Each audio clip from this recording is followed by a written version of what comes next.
ये श्लोक का संदर्भ अर्जुन को अपने कुल के नाश होने का तथा उसके दुष्परिणाम का भय सता रहा है।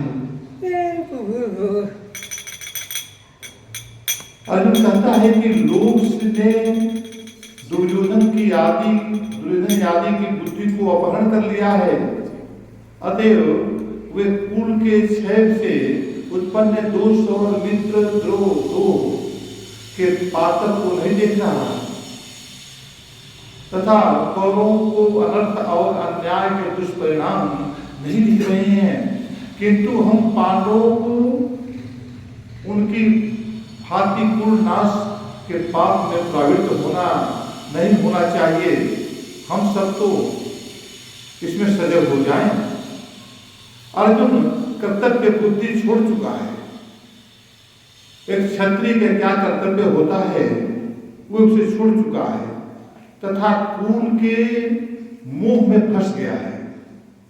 यदि कोई अन्य अन्याय और अत्याचार करने के कारण दंडनीय है तो अपने कुल का ही व्यक्ति व्यभिचारी आदि पाप करने पर क्षम्य कैसे हो सकता है? यहां पर वही प्रश्न आ गया कि जो धर्म के पथ पर है, चाहे कितना भी प्रेमी हो, हम मोहग्रस्त होकर भले ही उसे क्षमा कर दें, लेकिन उसका पाप उसे पूछा पीछा नहीं छोड़ेगा। एक ना एक दिन उसका फल उसे अवश्य प्राप्त होगा।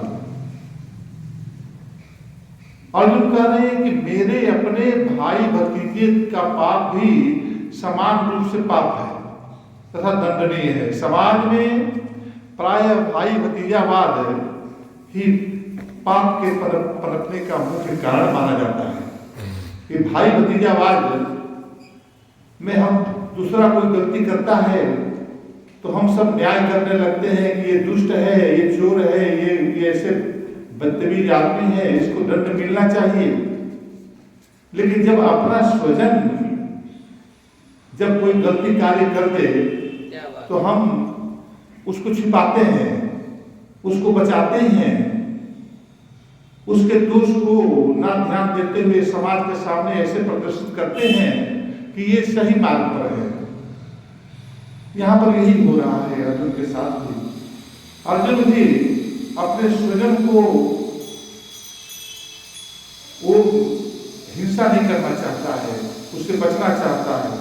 तो यहाँ पर क्या है कि समाज में प्राय भाई भतीजावाद ही पाप के पनपने का मुख्य कारण होता है। हम अपने कुल के व्यक्ति के महान पाप को भी छिपा देना और दबा देना चाहते हैं और दूसरे के छोटे से दोष को भी घोर पाप के रूप में चित्रित कर देते हैं। धर्म और अधर्म के निर्णय में कुल का मोह छोड़ देना चाहिए। यहां पर बता रहे हैं, बोलते हैं कृष्ण भगवान भी ये बताए हैं कि एरा एरा ही धर्म से, तो धर्म के लिए ही वो धरती पर आए हैं रक्षा करने के लिए। तो यहां पर बता रहे हैं कि धर्म से बड़ा कुछ भी नहीं है। हमें किसी हालत में अपने धर्म को बचाना चाहिए, क्योंकि धर्म हमारी रक्षा करता है। जब हम धर्म की रक्षा करते हैं, धर्म हमारी रक्षा करता है। धर्म के प्रभाव से ही और तप के प्रभाव से ही ये सृष्टि चलती है। अगर हम धर्म के पथ पर अपने आप को दृढ़ संकल्पवान बने रहते हैं तो हमारे विचार, हमारा कर्म, हमारा वाणी अपने आप ही पवित्रता के भाव से परिपूर्ण होकर इतना बलवती हो जाता है कि जो अधार्मिक व्यक्ति है उस पर अपना वर्चस्व स्थापित कर देता है। हमें प्रत्येक स्थिति में देवी गुणों का समर्थन और असुरी प्रवृत्तियों का विरोध करना चाहिए। अर्जुन को